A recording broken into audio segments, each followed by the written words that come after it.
Private బిల్లుల పేరుతో బీసీలను మోసం చేసే ప్రయత్నాలను ఎట్టి పరిస్థితుల్లోనూ సహించబోమని BC intellectual forum, BC political front నాయకులు హెచ్చరించారు. హైదరాబాద్ బషీర్బాగ్ ప్రెస్ క్లబ్లో BC intellectual forum, BC political front సంయుక్త ఆధ్వర్యంలో బైరు శేఖర్ గంగపుత్ర అధ్యక్షతన చర్చా కార్యక్రమం నిర్వహించారు. ఈ కార్యక్రమంలో బీసీలకు 42% రిజర్వేషన్లను తమిళనాడు తరహాలో రాజ్యాంగంలోని 9వ షెడ్యూల్లో చేర్చాలని, బీసీల రక్షణ కోసం ప్రత్యేక చట్టాన్ని తీసుకురావాలని, జాతీయ జనగణనలో కులగణన నిర్వహించాలని, మహిళా రిజర్వేషన్లలో బీసీ మహిళలకు ప్రత్యేక సబ్ కేటా కల్పించాలని నాయకులు డిమాండ్ చేశారు. డిమాండ్ల మీద మేము స్లోగన్లు ఇస్తాం. జై బీసీ, బీసీ కులాల ఐక్యత, బీసీ కులాల ఐక్యత, ఏర్పాచాలి బీసీలకు, ఏర్పాచాలి బీసీలకు రక్షణ. ప్రైవేట్ బిల్లు పెడితే అది ఏమీ జరగదు, దానివల్ల ఉరగబెట్టేది ఏమీ లేదు. మళ్ళీ మమ్మల్ని మరోసారి మభ్యపెట్టకండి, మోసపుచ్చకండి. మీరు ఇట్లనే జీవోలు ఇచ్చి ఆ కోర్టులో కొట్టుకుపోతుందని మేము చెప్పినా సరే జీవో ఇచ్చి ఆ జీవోను మళ్ళీ కోర్టులు స్టే వచ్చేలాగా చేశారు. సో అదే చెప్తున్నాం, మళ్ళీ మాకు అట్లాంటి మోసాలు వద్దు. మాకు 42% తమిళనాడు మోడల్లో 9వ షెడ్యూల్లో పెట్టాలని చెప్పేసి మేము కోరుతున్నాం. ఇక రెండో విషయానికి వస్తే మహిళా రిజర్వేషన్. ఇప్పుడు తొందరలో వీళ్ళు మహిళా రిజర్వేషన్ బిల్లును అమలుపరచడానికి రెడీగా ఉన్నారు. 106వ రాజ్యాంగ సవరణ చేసి 1/3 రిజర్వేషన్ మహిళలకు ఇచ్చింది.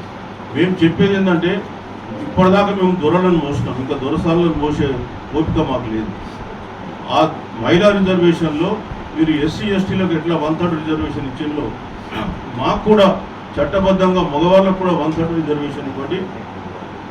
అంటే మాకు కూడా మగవాళ్లకు మీరు ఏదైతే ఇప్పుడు జనాభా దామాషా ఉందో జనాభా దామాషా ప్రకారం మా రిజర్వేషన్ మాకు ఇస్తూ అందులో 1/3 రిజర్వేషన్ మా మహిళలకు ఇవ్వాల్సిందిగా మేము కోరుతూ ఉన్నాం. సో మరి మా మహిళా మని కూడా ఇంతకుముందే మాట్లాడిండ్రు.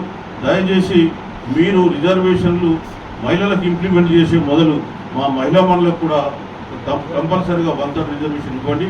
అట్లానే చట్టసభల్లో బీసీలకు కూడా రిజర్వేషన్లు కల్పించాలి. ఎట్లయితే మీరు ప్రతి 10 సంవత్సరాలకు ఎస్సీ ఎస్టీలకు పెంచుతూ ఉన్నారు. ఆర్టికల్ 330, 332లో జనాభా దామాషా ప్రకారం ఎస్సీలకు ఎస్టీలకు రిజర్వేషన్లు ఇవ్వమన్నారు. అది రాజ్యాంగం స్టార్ట్ చేసినప్పుడు ఓన్లీ 10 సంవత్సరాలకే రాశారు.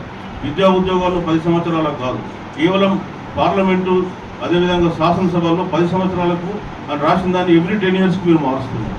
అదే మార్చినప్పుడు పెద్దలు మాజీ ఐఏఎస్ ఆఫీసర్ చిరంజీవులు గారు, చైర్మన్ గారు, మరియు ఈ వేదిక మీద ఉన్న బీసీ అంబాల నారాయణ, బైరు శేఖర్ గారు, మరియు మా పెద్దలు వైస్ చైర్మన్ అయిన దుర్గయ్య అన్న, మరియు బీసీ ముఖ్య కార్యవర్గ సభ్యులైన ఎరమాల వెంకన్న గారు, మరియు చెన్న శ్రీకాంత్, మరియు లింగేష్ యాదవ్ గారు, మా జ్ఞానేశ్వరన్న, కర్ణాటి మనోహరన్న, కీర్తి లతాగౌడ్ గారు, ఇంకా వేదిక మీద ఉన్న సోదర ఉపాధ్యక్షులు నాగభూషణమన్న, హైదరాబాద్ జంట నగరాల బీసీ పొలిటికల్ ఫ్రంట్ అధ్యక్షుడు దామోదర్ గారు,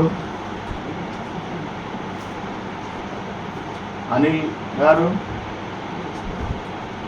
పెద్దలు చిరంజీవి గారు, మరియు బీసీ పొలిటికల్ ఫ్రంట్ చైర్మన్ అయిన నేను బాలరాజ్ గౌడ్,